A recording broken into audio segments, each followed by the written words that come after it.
and I'm looking forward to an illuminating conversation with today's guest, Michelle Rogers, author of the book Trans Right, the story of how I grew up conservative and later turned transgender, along with my political philosophy. Michelle Rogers, welcome to Next Steps Forward. And thank you for having me, Chris. I appreciate it. Michelle was born as Michael Rogers in Tennessee in 1956 and did not realize until recently that she was, in fact, a woman born into a man's body. As such, she transitioned much later in life than many transgender people.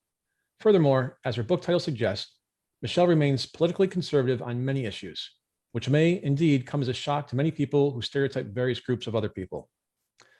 Michelle, you've noted that in your reading of other books by transgender people suggest that the majority of our group realized their unusual situation fairly early in life.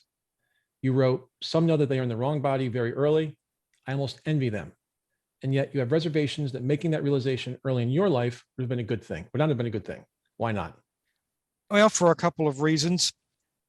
The family would not have accepted me because of where I grew up in a very working class Southern environment. And the environment itself would not have accepted me. It was a pretty rough place to grow up, no matter what you were. And for a transgender person, it would have just been impossible to describe. There would have been regular beatings and probably worse. Beyond the family considerations, do you think there were other benefits related to your coming to the realization much later in life?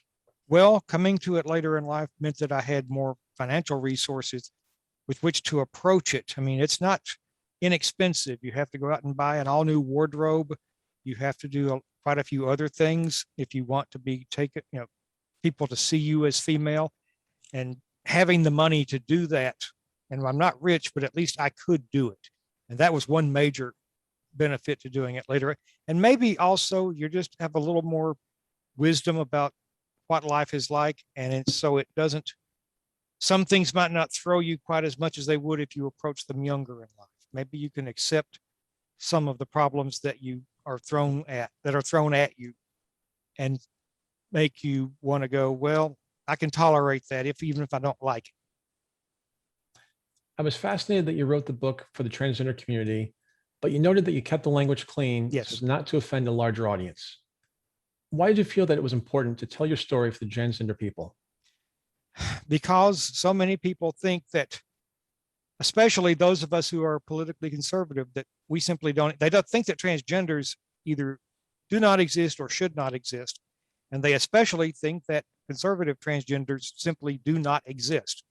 And I felt that it was my purpose to tell them that, yes, in fact, we do exist and that we have an important voice to be heard in the political conversation of the country.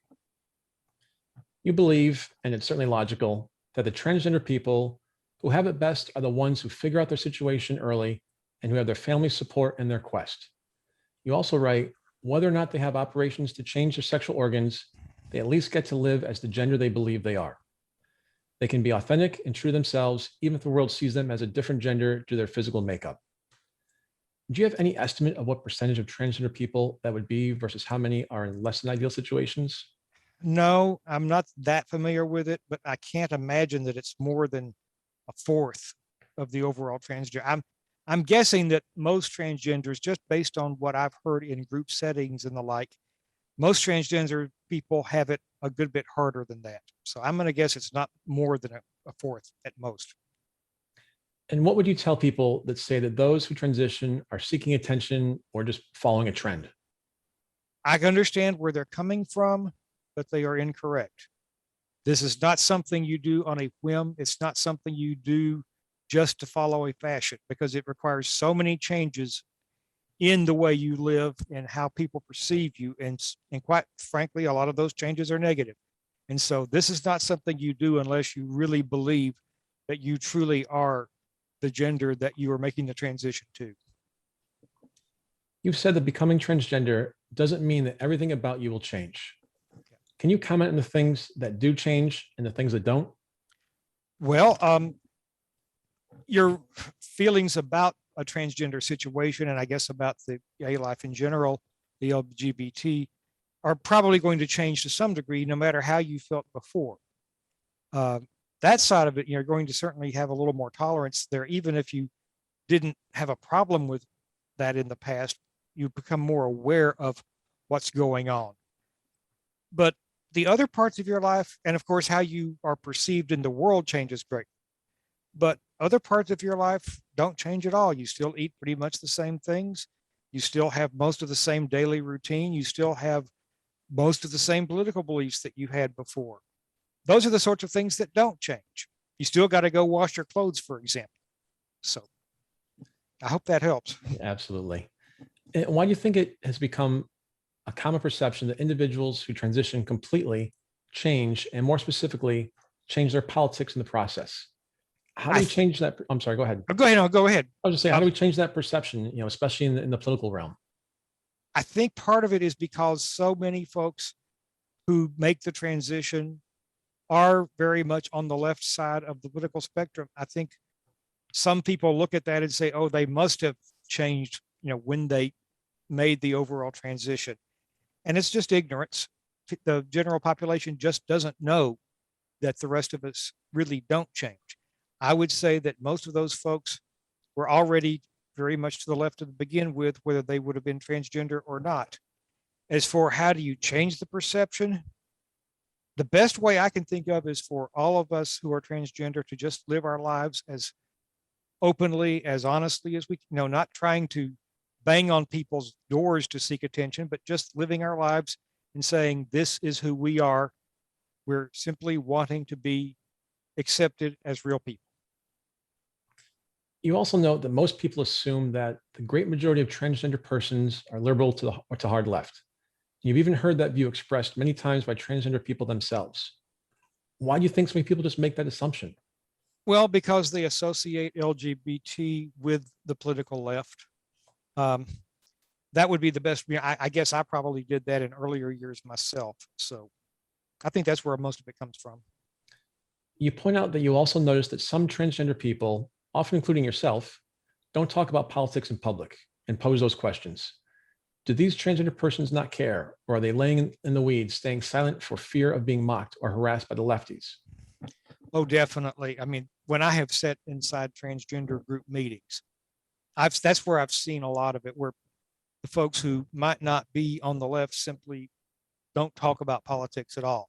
And maybe they don't care about politics, and that's perfectly fine. Not everything in life revolves around politics, and it shouldn't. But I hardly ever heard anyone in those meetings talk about politics from a conservative perspective. And that's why I came to the conclusion that some of these folks at least must be keeping silent in order to avoid that kind of harassment. And that's the shame, because it shouldn't have to happen that way. And that's what I'm trying to do in writing this book. Absolutely agree. You also ask, how can any person be conservative and transgender, especially when many right-wingers hate transgender persons? What's the answer to that question? Well, why not? My answer is why not? Politics is not the same as your belief about yourself and what gender you really are internally. And I think religion gets into it, because the religions, for the most part, tell us that having a gender separate from the one of your physical body is simply not possible. Well, I might have agreed with that 5 years ago. Now I've gone through it and I know better. And that's what we have to try to tell people. Yes, it is possible. As difficult as that is for you to believe. I'm sorry. So you also ask, how can any person be conservative and transgender, especially when, I'm sorry, we just went through that question. We went through that. But it's easy. But it's easy. I mean, in theory, it's just you can be conservative, you can be liberal, you can be anarchist, fascist, libertarian, you can be anywhere on the spectrum. That has nothing to do with how you see yourself as a person, as to whether you think of yourself as a male or female, or if the perception you have of yourself matches what your physical body is, or for that matter, the case of the people who don't necessarily have all male or all female bodies, the people who are nowadays called intersex. So what about them? So where do you think this hate arises from? And more importantly, maybe how do we bring it to an end? The hate, I hate to say this because I do consider myself a Christian, but I do think it comes from the 2,000 years of Christianity and of course, and other religions, not just Christianity, who have taught that this is a very grave crime.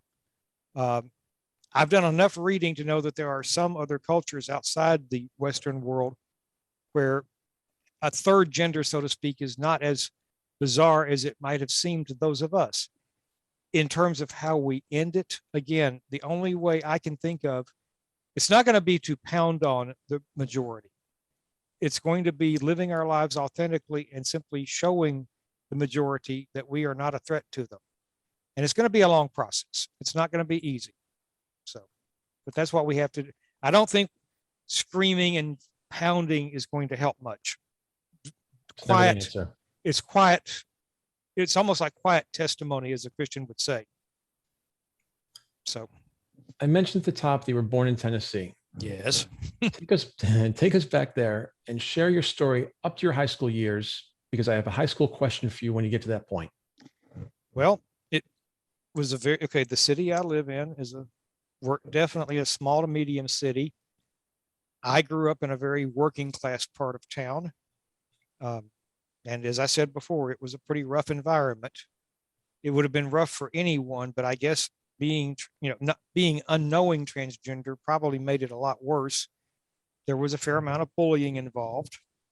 I hate to admit that I mostly ran from it. I didn't know what else. I really didn't know what else to do. And I was also the class nerd. That didn't, believe me, that in that environment, that didn't help matters either. You add those two together, and I was pretty much, someone that basically an untouchable, to use the old term. And so I made it through those years. Well, I mean, I did a few things as I got into junior high school, which for the kids, that's what we had before we had middle schools. I did some work with sports teams, not playing, but doing equipment managing and that sort of thing. That helped a little bit because I at least got some exposure to what other guys were like. It gave me a little bit of exposure to locker rooms and the sort of stuff that went on in them. And I just lived my life as, I just tried to do my studies, live my life as best I could until I got up into high school. And it basically went that way, for most of high school. Now, the physical bullying became a little less in high school, although didn't go away completely. And I continued to be a nerdy type. And so I just tried to live my life as best I could, usually mostly on my own. So now you're in your senior year of high school. Yeah. And I believe when you land the lead role in Death of a Salesman, Yep. You're Willie Loman. Share that experience with us and what you took from it. It was a bizarre experience. There were supposed to be two of us. There were two performances scheduled, and there were two guys. I was one who was very much on the outer edge of the periphery of the social realm of high school. I was as far out in the galaxy as you could get. The other guy was very much in the middle of the in crowd. Everyone loved him. Well, in the end, he had to drop out at the last minute because he got sick. And so I ended up having to do both performances. It took a lot of work. One thing I found out is that I am very bad at memorizing. It took a long time to learn those lines because that's the start lead character in that play. And so you've probably got a third of the dialogue of the entire play to learn. And of course, you've got to know what everybody else is going to be doing also. I also found that, I was proud of the fact that our high school was able to put on a pretty high-end production. I think a lot of high schools would have attempted something less ambitious. But we got through it.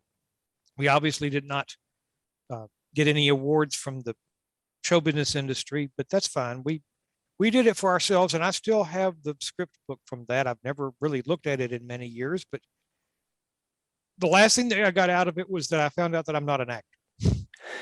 So it was good to learn that early in life. And I was happy that we did it. Having trouble memorizing lines would make that a difficult profession. Yes, it would. It does. It does. Okay, now we're in college. Mm-hmm. And you feel like you made the same sort of mistake that countless people make. You chose the wrong major for you. Oh, yes. It took you quite a while to sort out. Where was that? What years? Where did it take you? And where did you decide later, in retrospect, that you should have gone and why?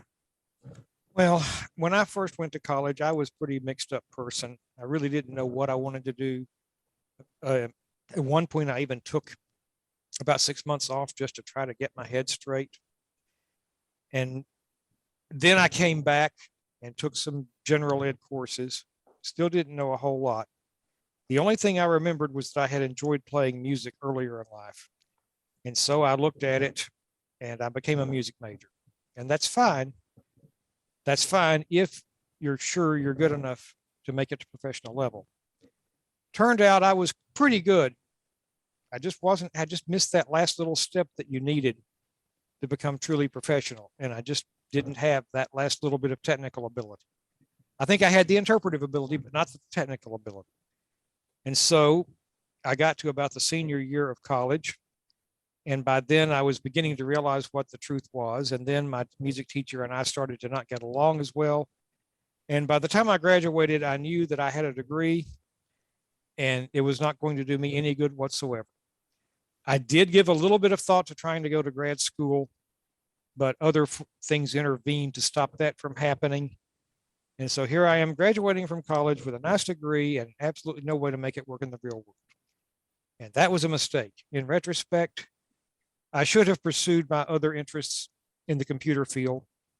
I should have gone for a computer degree right up front. I would have probably earned about $1 million in career earnings that I did not get by not doing the computer field right up front.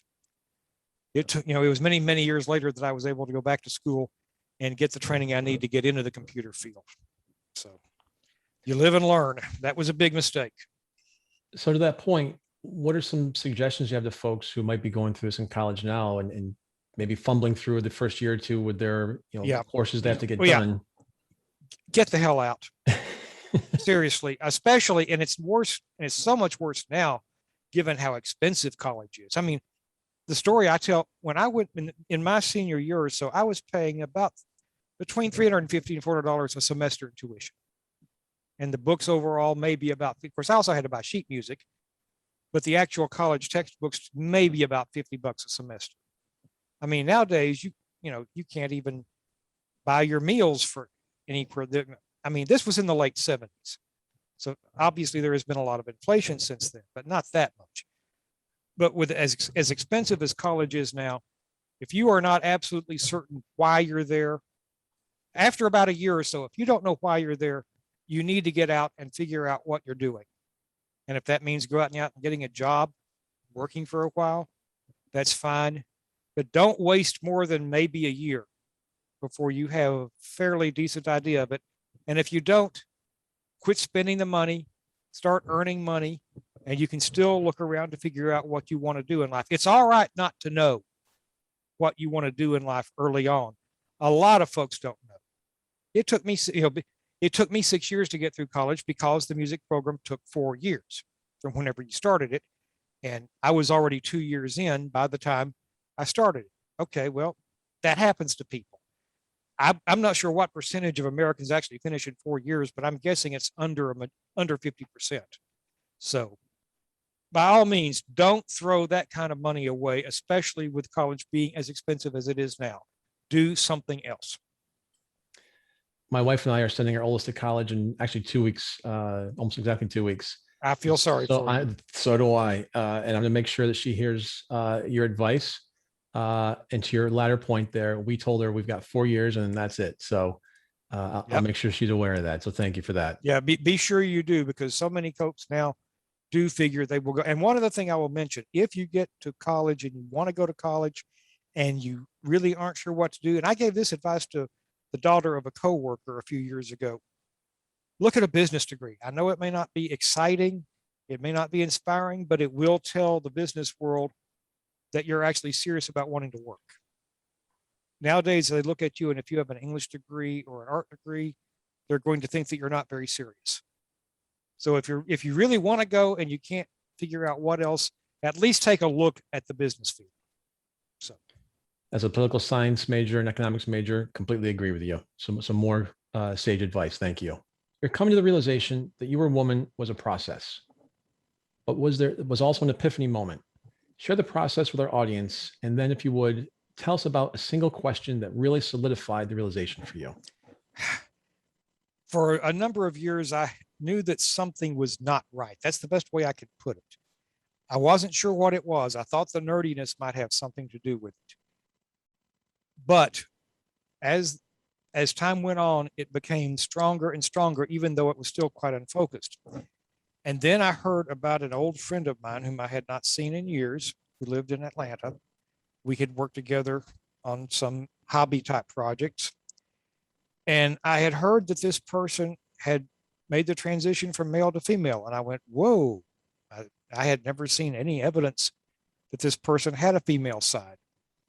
I mean, he was not a macho man beating on the chest or anything, but he did seem reasonably male. And you're saying that person became female? Really? And maybe that's where I started thinking about it. I also knew that my physical body wasn't all that terribly male. I mean, yes, it had all the parts and everything, but there were other indications. And as I thought about it, I finally realized, that there could be a possibility that there was something going on here. Then that person died of cancer. And I went down to Atlanta for the celebration of life afterwards. And that's where I knew I was going to run into some of the people that she was being in a group with, and that the leader of that group would also be there. And that's when I had to screw up the courage or whatever to take a moment during the process and go over to her. First of all, find her, go over to her and introduce myself to her and tell her that I wanted to question my gender identity. And we made arrangements. I did not see her immediately because I wanted before that to do a photo session of what I would look like as female. And that took a while because you have to get clothing together. You've got to get a wig, and make arrangements for makeup. And then we took the photos and I looked at them and I knew I wasn't the greatest looking woman ever in the history of the world, but I thought at least I could get by with it. And that's when I finally made the arrangements to meet with this person. And we started exploring the concepts. Now, she doesn't tell you, yes, you're male or yes, you're female. That's not how it works. She simply helps you explore it for yourself. And so does the group that she runs. And you're talking about one specific moment, and that's came in a group session one evening. And I asked the question, how do I figure this out? Well, it turns out that there is a fairly standard question that transgender people will ask of you if you're questioning and wondering, and you're trying to figure out what gender you really are. Okay, imagine that you're sitting at a table and there's a box on that table and there's a button on that box, a single button. And if you press that button, you will immediately and irrevocably become a person of the opposite gender from what you are now, from what you were born as. Would you press that button? And when they asked me that question, without any hesitation and without even thinking about it, I immediately said yes. And believe me, that shocked me. Not the question, but my reaction to it. Yeah, I said, am I really that sure of it? And I knew immediately I was. And I think from that moment on, I knew that I had been a female all these years and had not known it. And it was really only a few months after that that I finally did make the transition to living as female. So it was a very surprising moment. That button question is really a good one for people who are trying to figure these things out. So now you've pressed the button. Yeah.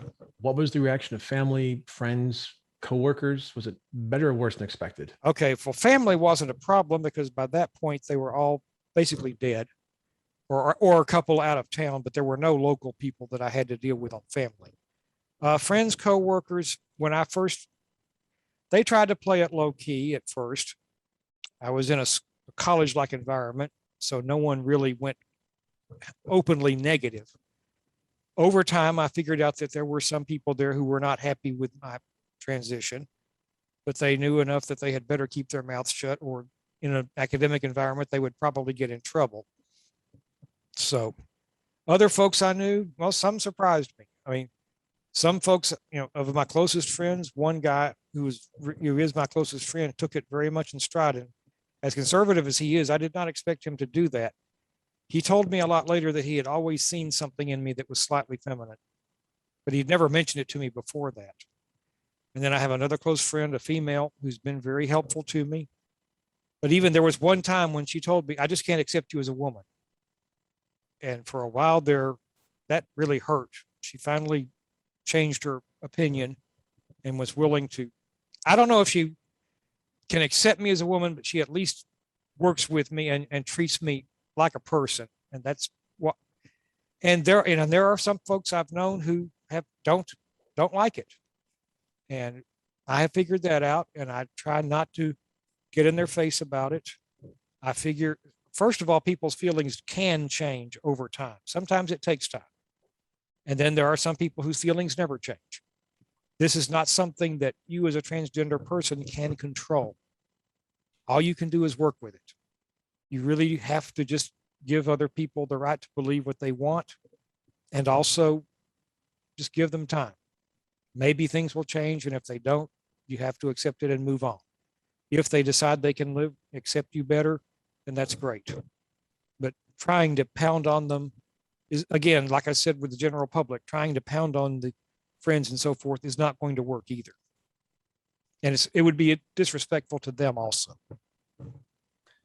Earlier, you mentioned that you were bullied as a child. Oh, yes. Why do you think our culture tolerates, accepts, and perhaps even encourages bullying, even when we say we don't?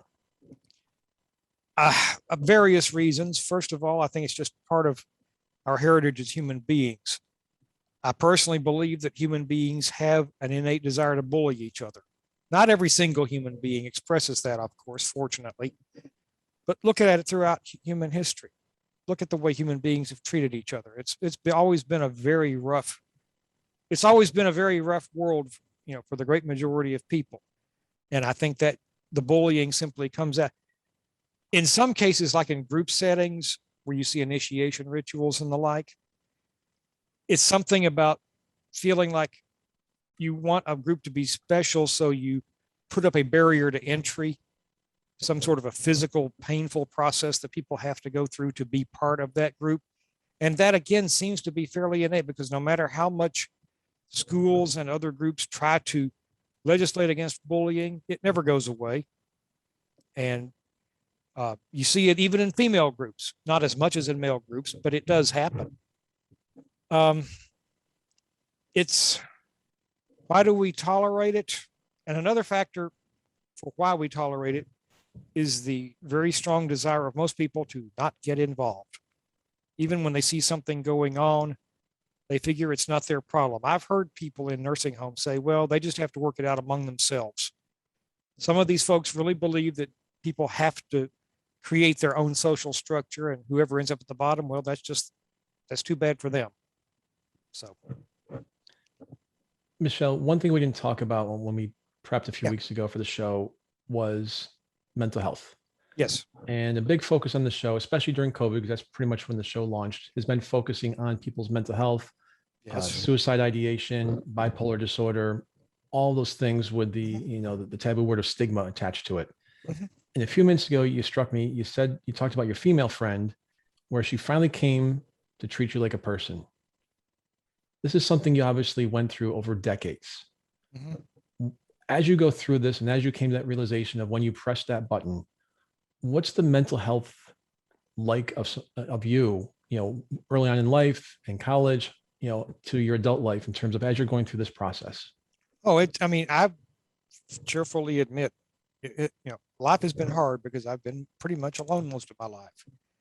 I finally figured out that almost no women wanted anything to do with me in any kind of romantic sense.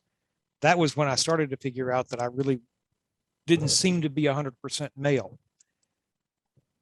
And when you are that alone in the world, you are going to have a lot of trouble. And I've had more than my share. I tried not to squawk about it. Oh, I guess my friends hear it occasionally, although I try not to pound on them, because there's a limit to how much anybody can take. It's been hard. My transgender advisor also works with me as a general therapist, and that process is still ongoing. Obviously, I would love to have a romantic partner, but that's the sort of thing that it's very hard for transgender people. If they're young and even for the young attractive ones, it's not easy. And for anyone who's not both young and attractive, it's close to it's almost impossible to find a romantic partner. So that's not something I expect to happen. Plus the fact that I live in a rather out of the way city and I'm not in one of the major population centers. That also makes a big difference. So I told myself when I started this process, I simply wanted to live in as dignified and classy a way as I could for whatever time I had left in my life. And the fact that I did this later in life also makes a factor. You know, let's face it, even if you had everything else going for you when you were as old as I am, which is 65, you know, it's not going to be easy to find anyone like that. So, yeah. Oh, yeah. I would say that, and let's face it, if you're a transgender, you're probably going to have mental health issues. And it's something you have to work through as best you can. So, A moment ago, you mentioned that you went through most of your life being alone or feeling alone. yeah. Yeah.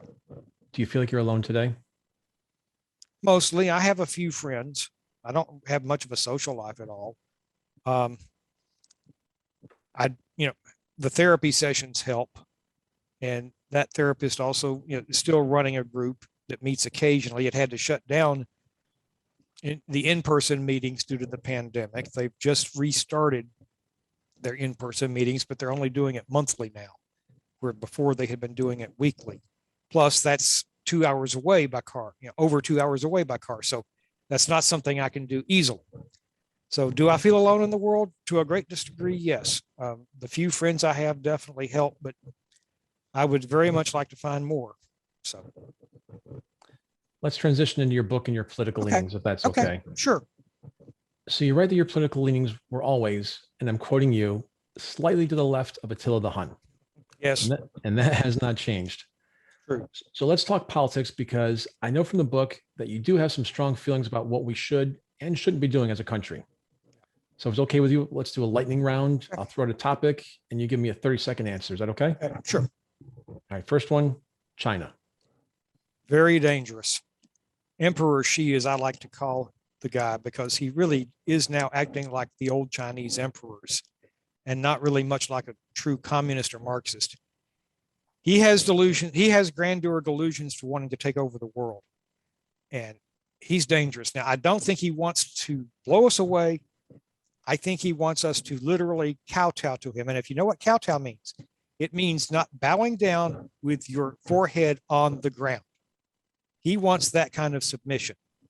And if we don't get our act together, he may get it. I am very afraid that we are going to have to deal with China militarily in some way in the next 10 to 15 years. Russia. Well, it was an interesting case when it was a Marxist country, which it really is not anymore. They may still have a communist party, but they don't really pretend to be communist anymore. Putin is a KGB man, always has been. He worked in the KGB. He learned their methods.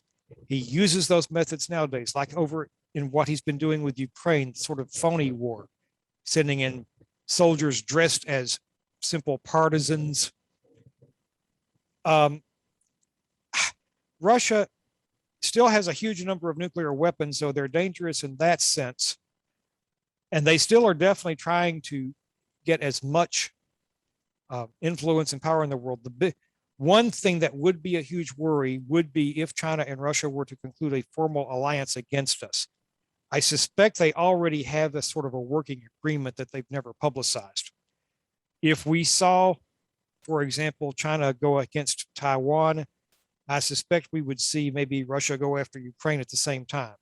I expect that we'd see that kind of coordination. We could be friends with Russia.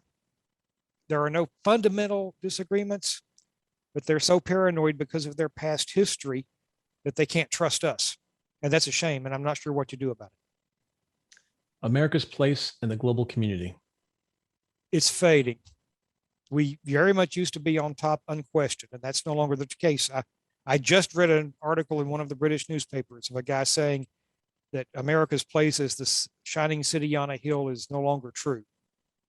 And unfortunately, he's right. The folks who are running the country now don't believe in the United States as any kind of exceptional place. they see it as a cesspool of racism and classism and mistreatment of people.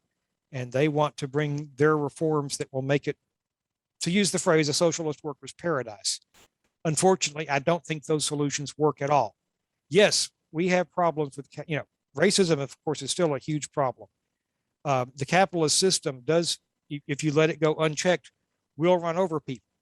There are ways to deal with capitalism. Racism, you've got to get people talking to each other openly, honestly. You've got to try to tell the race baiters to shut up. And I'm not going to name any names, but I think we all know who they are. Those folks are doing us more harm by stirring up racial divisions than they are promoting any good for any one particular community. So we need to try to get back to our former virtues if we can and try to rebuild things. But the current leadership we have now is not going to do it. Domestic policy, the national debt. Oh, the national debt. Believe it or not, I'm a deficit hawk. I firmly believe that countries need to spend what they have and not take on huge amounts of additional debt, which makes me in a very small minority nowadays. Almost nobody cares about the debt anymore. They seem to think we can just keep printing money and spending it forever. We've gotten away with it for a long time because we were so strong vis-a-vis the rest of the world. But even for us, it will catch up to us eventually. And when it does, it will be an absolute nightmare, not just for us, but for future generations. Taking on debt is a way of essentially stealing from your children. And we really ought to be better than that. And nobody else seems to care about it nowadays. Only a few people even talk about it. And that's such a shame. Abortion. Well, this is one case where I'm going to have to disagree with many of my transgender friends because I'm still a Christian. And I firmly believe that abortion is murder. And the only possible exception that I can make for it would be to save the life of the mother. Now, other people will say, well, what about a woman who was raped? Yes, I agree. It's horrible. I would be the first in line to execute the SOB who raped the woman. But give the kid a chance. We're not asking you to raise the kid forever, but there are so many places that will accept a child for adoption. It's not easy to find a place to give out a child to be adopted. No, you don't have to live with it forever, but give the child those 9 months so that it can actually live outside the womb. Give it a chance. That's how I feel about it. Government paying for sex assignment operations. Well, I'll say this. If some other transgender person asked me about it, I'd say, do you want to help pay for my sex change operation? Which, by the way, I'm not planning to go in that direction, but it's a classic case of there's no such thing as a free lunch. There ain't no such thing as a free lunch, as a famous science fiction author put it. In the long run, nobody owes any of us anything. Now, it's not really fair for us to expect anyone else to just pay for things. So yeah, sure, I'd love to have someone else pay $40,000, $50,000 if I were going to go that route. And I can understand why people get frustrated. But reality is reality. We come into the world naked, we leave naked, and nobody gives us any, whatever we have is whatever some people might give us while they're raising us, and whatever we can earn for ourselves. And that's hard. It's unpleasant, but it's real. So, Transgender males competing in women's sports. Well, this is a tough one. And I've actually sat in a group meeting and listened to someone who was a male and now competes in a sport as a transgender female, and this person was accepted. But I just don't think it's a good idea. I do firmly, and you can tweak people's hormones levels all you want, but I do believe that being born as a male gives you certain advantages that you will never get rid of. It makes you have bigger bones or a bigger overall musculature, physical structure than you would have had, a bigger musculature. You'll probably have greater endurance. And even if you give up the testosterone, you're not going to give all that up completely. And it's a hard subject because I can understand why some of these transgender women want to compete as males. And by the way, you almost never see a transgender male try to compete. I mean, a transgender woman who becomes a male try to compete against males. It's always the other way around. But as much as I would like to help my fellow transgenders, I think this is one case where we need to bow to the will of the majority and accept that it's better for transgender women not to compete against cisgender women, because you're going to kill women's sports if you do that. And do we want that? I don't. You've said attending school should not be a right. It should be a privilege. Yes. Now, in this one, you might be the right of Attila the Hun. Why a privilege and not a right? Because of the way people treat it. So many people really don't care about whether they go to school or not. And I say that simply looking at what I see in the schools nowadays. All the horrible behavior that you see, the total lack of interest in studies. It's pretty clear to me that a lot of these kids don't want to be there. And that's crazy and that's stupid, but that's where they are. And it's the old lead a horse to water but can't make him drink thing. If they don't want to be there, if all they want to do is disrupt the situation for the folks who do want to be there, we need to get them out. And I think older generations knew that. And that's part of the cultural heritage that we have lost. And so if you're not willing to behave properly, then you need to be somewhere else. And if you're not really interested in going to school, then don't. And that's why I say that it should be a privilege and not just a right. We should not treat our schools as if they are government daycare centers. And all too many of our schools today are just that. Okay, the lightning round is over. Thank you for that. Okay, sure. And just one quick thing in terms of some of your earlier views on China and Russia. Mm-hmm. One of our guests last year was retired Lieutenant General H.R. McMaster, former National Security I've heard Advisor. the name. Heard the name. Highly recommend you read his book called Battleground, because there's a lot of synergy is not the right word, but a lot of overlaying same concepts in there. I think it might be of interest to you. Well, another thing, I don't even remember the name of this book. It's 20 or 30 years old, but there was a guy who wrote a book not about who would necessarily start the next big war, but where in the world. And his point was that there were really only certain locations that were suitable for major warfare to be conducted. Like he figured that pretty much the entire heartland of both the U.S. and Russia were basically off limits. He was looking at areas like the Caucasus, and I forget some of the others. And I wish I could dig that book up, but it was really fascinating to think that, you may not predict who's going to fight, but you can pretty well predict where it's going to happen. And that's, I guess, the sort of thing that they talk about in military colleges, which I did not go to, so I can't really, speak to it to that level. So, how much of your conservatism is rooted in your upbringing, and how much of your political beliefs were formed later in life? Oh, I think I had most of my beliefs at a very early age. One reason for that is that in our city, we had the benefit of having two totally opposite newspapers in terms of political beliefs. One was a part of the New York Times empire, and it had been owned by Adolph Ox before he went to New York, and it, put out the standard establishment liberal viewpoint. The other paper was about as far to the right as you will ever see in a mid-size or larger city daily newspaper. And I had the privilege of reading those editorials, and I may not have agreed with every single one of them, but they did give me a very good grounding in conservative politics. And then when I started looking in the world, it looked like the conservative viewpoint more closely matched what I saw in the world. So I think I had my political beliefs down at a pretty early age. So you previously stated that your political beliefs did not change once you made the transition, except that you became more concerned with LGBTQ plus issues. I know, it's tough. A lot of letters, I'm sorry. I know. And what issues in the LGBTQ plus community are you most concerned about? The biggest single one is really, it's so much more of how people perceive us and accept us.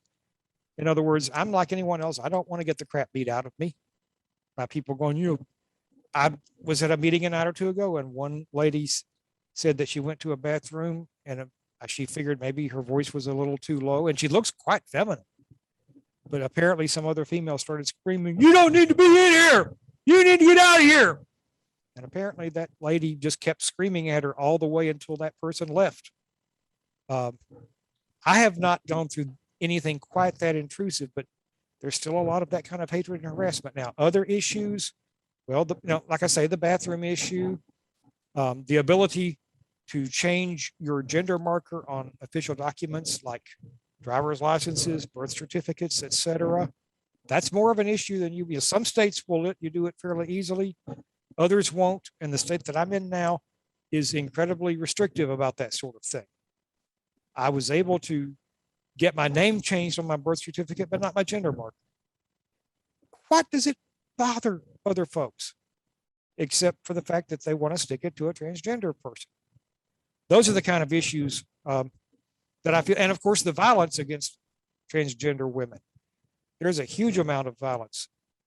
You hear about it, I'd say at least once a week, where some transgender person, usually a transgender female, has been killed. And a lot of them are transgender from minority groups.